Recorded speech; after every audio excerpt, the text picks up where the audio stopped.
नमस्कार मेरे प्यारे बच्चों।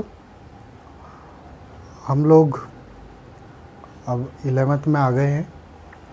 अभी 10th का रिज़ल्ट तो नहीं आया बहुत सारे बच्चों का, लेकिन हमें उम्मीद है कि हम अच्छे नंबर लाके 11th में हम लोग पहुंच गए हैं। और बहुत सारे बच्चों ने अपनी प्रिपरेशन भी स्टार्ट कर दी गई। किसी ने ऑनलाइन वगैरह ज्वाइन कर लिया। आजकल ऑनलाइन कोर्सेज भी खूब चल रहे हैं, अनअकैडमी वगैरह, तो बहुत सारे बच्चों ने वहाँ पर भी ज्वाइन कर लिया है। अच्छी बात है। जिन बच्चों ने अभी तक ज्वाइन नहीं करा है वो आप लोग मेरी वीडियो वगैरह देख सकते हो, और आज से ही हम लोग स्टार्ट कर रहे हैं। ठीक है, बहुत सारे बच्चों के कॉल आ रहे थे कि सर आप स्टार्ट करो, तो उनको देखते हुए मैंने आज स्टार्ट करने का सोचा है। तो आप लोग सबसे पहले तो ये जो 2 साल है, ये 2 साल आपको पूरी मेहनत करनी है। आप चाहे नीट के हो चाहे जेई के हो, आपको अपना पूरा 100% एफर्ट लगाना है। लॉकडाउन है, लेकिन लॉकडाउन के कारण किसी भी पढ़ाई में कोई भी बाधा नहीं आनी चाहिए आप लोगों के। आप लोगों को पूरी तैयारी करनी है। जो होमवर्क मिला है वो होमवर्क कंप्लीट करना है और अप टू डेट रहना है। आज का होमवर्क आज ही करना है, कोई पेंडिंग नहीं रखना है। और जो वीडियो वगैरह दिखती है उनको रेगुलर देखना है आप लोगों को। और भी बहुत सारी चीज़ें मैं बीच बीच में आप लोगों को बताता रहूँगा। तो फिज़िक्स, अभी हम लोग 10th में थे तो हम लोगों ने साइंस पढ़ी थी, और साइंस को 3 पार्ट में डिवाइड किया गया, फिज़िक्स, केमिस्ट्री और बायोलॉजी। ठीक है, उसमें से एक टॉपिक है आपका फिज़िक्स। तो एक पार्ट है फिज़िक्स। तो फिज़िक्स को स्टार्ट करने के लिए अब हम लोग जो फिज़िक्स पढ़ेंगे उसका एक्सटेंडेड वर्जन पढ़ेंगे, थोड़ा हाई लेवल पढ़ेंगे। अभी तो जो आप पढ़ते थे Newton's laws of motion, force वगैरह, आप डायरेक्ट फार्मूला लगा के डायरेक्ट वैल्यू वगैरह पुट करके क्वेश्चंस करते थे। लेकिन अब लोग हम इसके और अच्छे एप्लीकेशन और अच्छे इसके क्वेश्चंस वगैरह सॉल्व करेंगे। तो ज़्यादा टाइम वेस्ट ना करते हुए हम लोग स्टार्ट करते हैं। तो फिज़िक्स में सबसे पहले, फ़िज़िक्स को स्टार्ट करने से पहले हमें कुछ टूल्स की ज़रूरत पड़ेगी, जिनको बोलते हैं मैथमेटिकल टूल्स। जनरली जो टूल्स होते हैं, टूल्स का यूज़ होता है किसी भी चीज़ को इजीली खोलने के लिए, ओपन करने के लिए। जैसे आपके पास स्क्रू ड्राइवर वगैरह है तो वो चीज़ों को आप इजीली खोल सकते हो। उसी तरह से मैथमेटिकल टूल्स है। तो मैथमेटिकल टूल्स क्या करते हैं, आपकी फ़िज़िक्स को आसान बनाते हैं। बिना टूल्स के फ़िज़िक्स आपको टफ़ लगेगी। तो सबसे पहले आपको जो चैप्टर पढ़ाया जा रहा है मैथमेटिकल टूल्स, वो आपको अच्छी तरह से समझना है और उस पर खूब क्वेश्चन बनाने हैं। कम से कम 1 हफ़्ता तक आपको मैथमेटिकल टूल्स ही पढ़ाए जाएंगे। तो उन्हें आप अच्छे से पढ़ना, और कोई भी डाउट हो तो मैं व्हाट्सएप का लिंक नीचे सेंड कर दूंगा आप लोगों को, तो आप लोग मुझे व्हाट्सएप वगैरह कर सकते हो। ठीक है बच्चों, तो सबसे पहले टॉपिक का नाम डाल लेते हैं हम लोग, मैथमेटिकल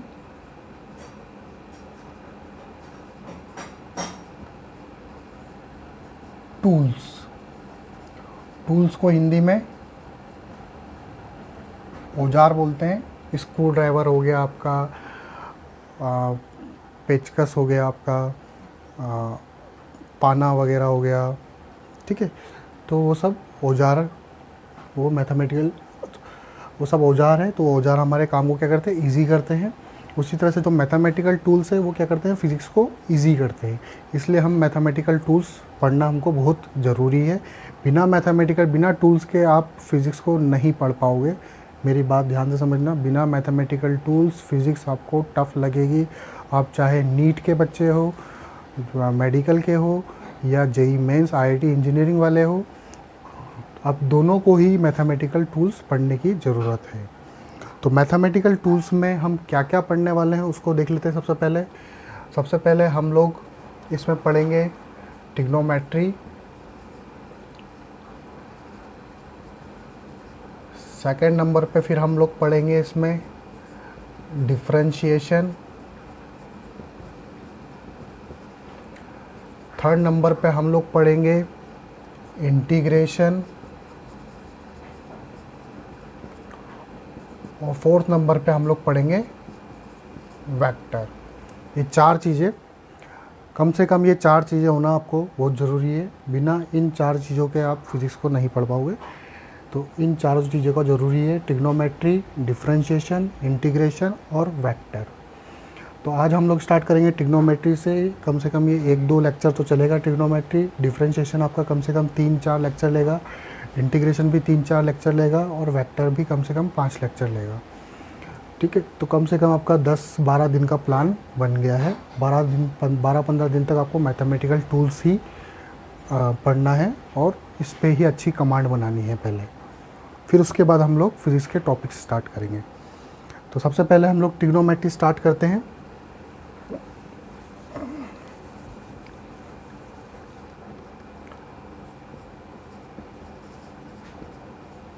ट्रिगोनोमेट्री, आप लोगों ने 10th क्लास में ट्रिग्नोमेट्री पढ़ा होगा मैथ्स में।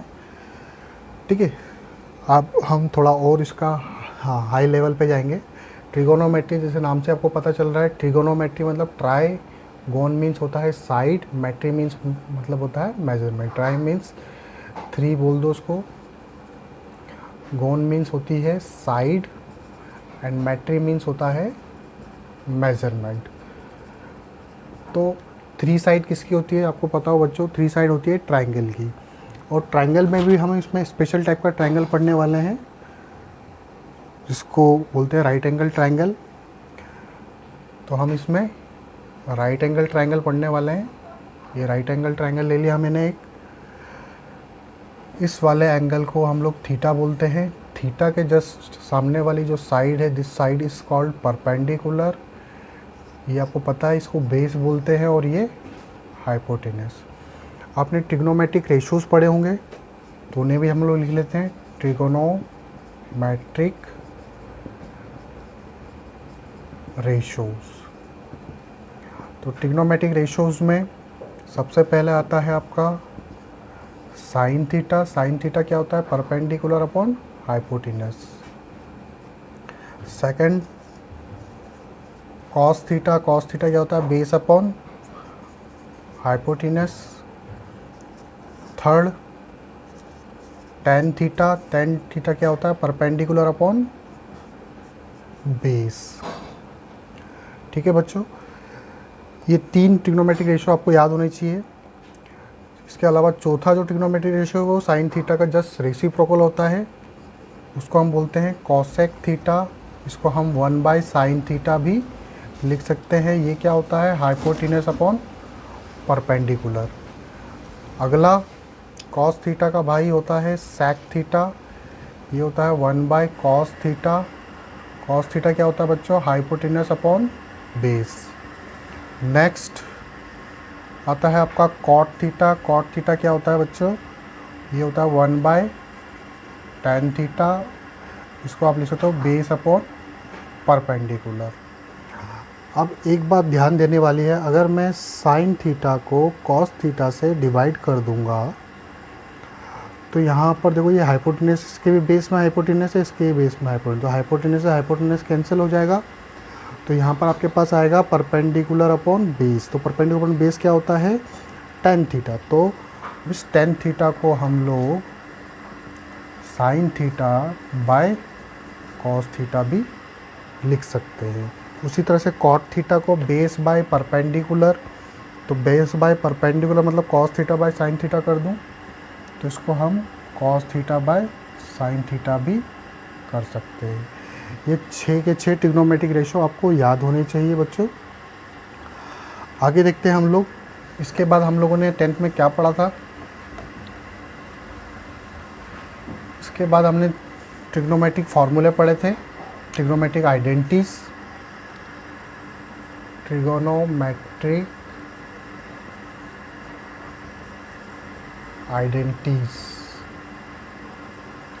तो सबसे पहले आप लोगों ने फॉर्मूला पढ़ा था sine square theta plus cos square theta equal to होता है 1। अभी कैसे होता है 1, इसका प्रूफ देख लेते हैं एक बार। तो sign square theta left hand side लेते हैं हम लोग। लेफ्ट हैंड साइड में क्या है हमारे पास? Sine square theta plus cos square theta. Sine theta भी हमने देखा, साइन स्क्वायर थीटा होता है, साइन थीटा होता है परपेंडिकुलर अपॉन हाइपोटेनस। इसका होल स्क्वायर कर दूँ बच्चों। कॉस स्क्वायर थीटा क्या होता है? Base upon hypotenuse. इसका भी स्क्वायर कर दो। अब स्क्वायर को खोल दो, P square by H square, इधर भी हो जाएगा B square by H square. दोनों का एलसीएम देखो, बेस सेम है, एलसीएम सेम आएगा, एच स्क्वायर ही आएगा, तो ऊपर बचेगा आपके पास P square plus B square. तो आप लोगों ने एक पाइथागोरस थ्योरम पढ़ी होगी, सुना हो आपने कि राइट एंगल ट्रायंगल है, ये परपेंडिकुलर, ये बेस, ये हाइपोटेनस, तो बाय पाइथागोरस थ्योरम पीजीटी लिख लेते हैं हम लोग। परपेंडिकुलर का स्क्वायर प्लस बेस का स्क्वायर इक्वल टू क्या होता है, एच का स्क्वायर। तो P square plus B square की जगह मैं लिख सकता हूँ H square divided by H square, तो ये कैंसिल हो जाएगा, आपके पास बचेगा 1। तो ये इसका प्रूफ है, sine square theta plus cos square theta equal to 1 कहाँ से आया, ये यहाँ से आया। ठीक है बच्चों, जो जो मैं आप लिखवाता जा रहा हूँ उसे भी आप साथ में साथ नोट करते हुए जाओ, अपनी एक अलग से कॉपी बना लो, इसको नोट करते हुए जाओ जो जो मैं लेक्चर बना रहा हूँ। ठीक है बच्चों, सेकंड फॉर्मूला क्या पढ़ा था हम लोगों ने, सेकंड फॉर्मूला पढ़ा था हम लोगों ने 1 plus tan square theta equal to होता है sec स्क्वायर थीटा। तो ये बच्चों ये फॉर्मूला कहाँ से आया, तो हमें पता है we know that sine square theta plus cos square theta equal to कितना होता है 1, ये तो हमने अभी प्रूफ किया है। अगर मैं दोनों साइड कॉस स्क्वायर थीटा से डिवाइड कर दूँ, कर सकता हूँ ऐसा, डिवाइडिंग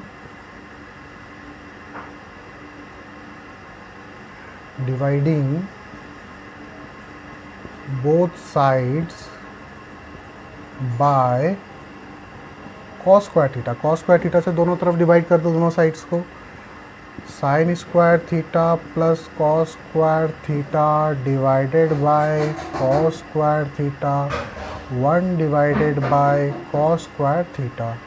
ठीक है बच्चों, अब आपको स्प्लिट करना आता ही है, स्प्लिट कर देंगे हम लोग इसको, साइन स्क्वायर थीटा, ये कॉस स्क्वायर थीटा इसके नीचे भी आ जाएगा, cos square theta divided by cos square theta 1 divided by cos square theta.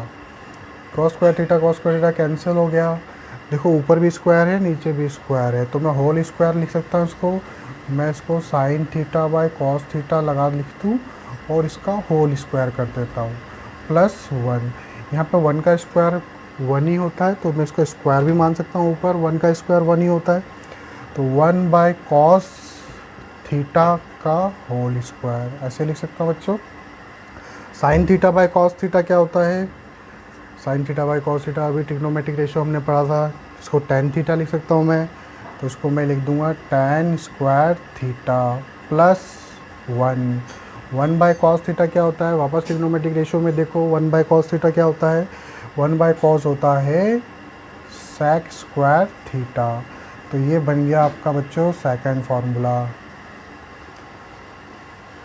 ठीक है बच्चों, नोट डाउन कर लो इसको। थर्ड देखते हैं, तीसरा फार्मूला क्या था,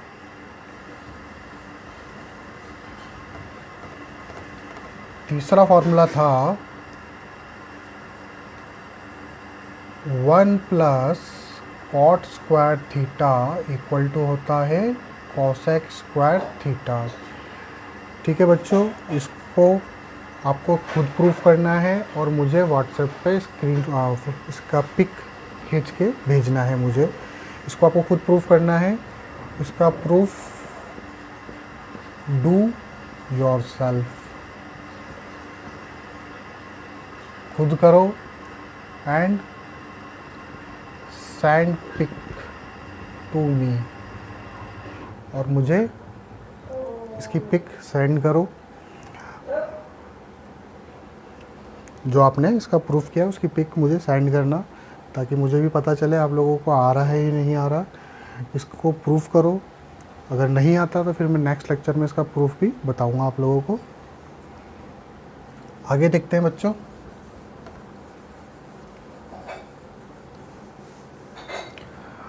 अब इसके बाद हमने वैल्यूज़ पढ़ी थी, साइन 0 की वैल्यू 0 होती है, साइन 90 की वैल्यू 1 होती है।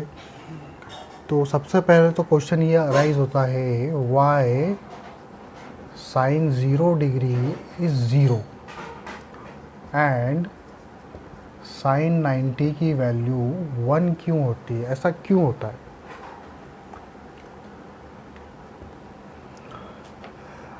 तो देखो बच्चों, हम एक राइट एंगल ट्रायंगल ले लेते हैं।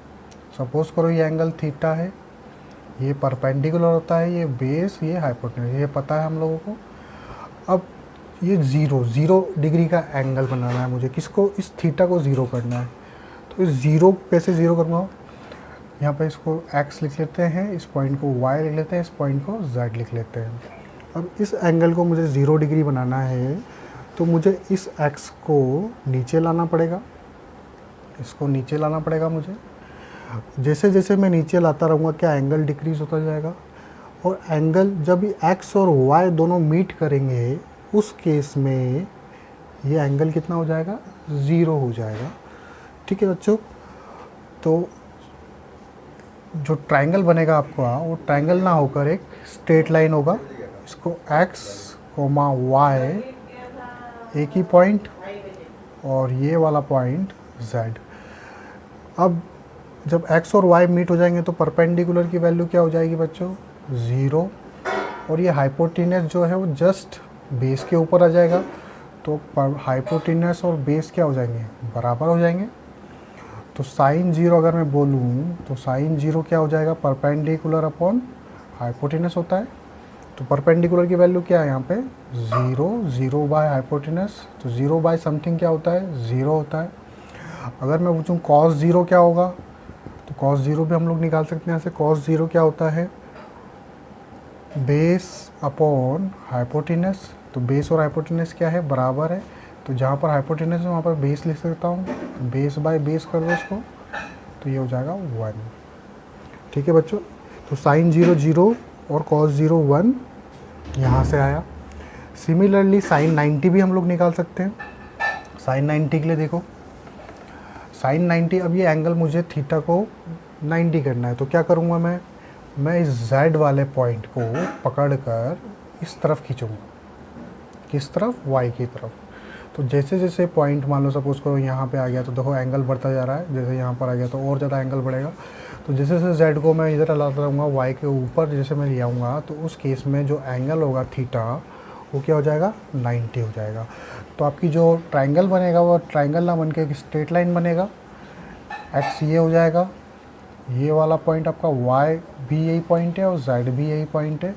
इस केस में देखो बेस की वैल्यू क्या हो जाएगी? बेस की वैल्यू आपकी 0 हो जाएगी, और ये परपेंडिकुलर हाइपोटेन्यूज क्या हो जाएंगे? इक्वल हो जाएंगे। परपेंडिकुलर इक्वल टू क्या हो जाएगा? हाइपोटेन्यूज। तो साइन 90 क्या होता है? Perpendicular upon hypotenuse. तो दोनों तो बराबर है, तो जहाँ पर हाइपोटेन्यूज है वहाँ पर मैं परपेंडिकुलर लिख सकता हूँ। तो परपेंडिकुलर अपॉन परपेंडिकुलर क्या हो गया? 1 हो गया, ये कट जाएगा। उसके बाद कॉस 90 बराबर बेस अपॉन हाइपोटेन्यूज। बेस कितना है आपका? 0 बाय हाइपोटेन्यूज, और 0 बाय हाइपोटेन्यूज समथिंग क्या होता है? 0। ठीक है बच्चों, इसी तरह से हम tan 0 और tan 90 को भी प्रूव कर सकते हैं। आज के लेक्चर में आप इतना ही पढ़ो। नेक्स्ट लेक्चर में हम लोग different values 0, 30 degree, 45, 60 degree, 90 degree, फिर 90 के बाद के जो एंगल्स होते हैं 120, 135 और 150, 180, उन सब की वैल्यूज़ को मैं कैसे निकालते हैं, कैसे करते हैं, वो सारी चीज़ें बताऊंगा। आज के लेक्चर में हम इतना ही करेंगे। ओके बच्चों, थैंक यू।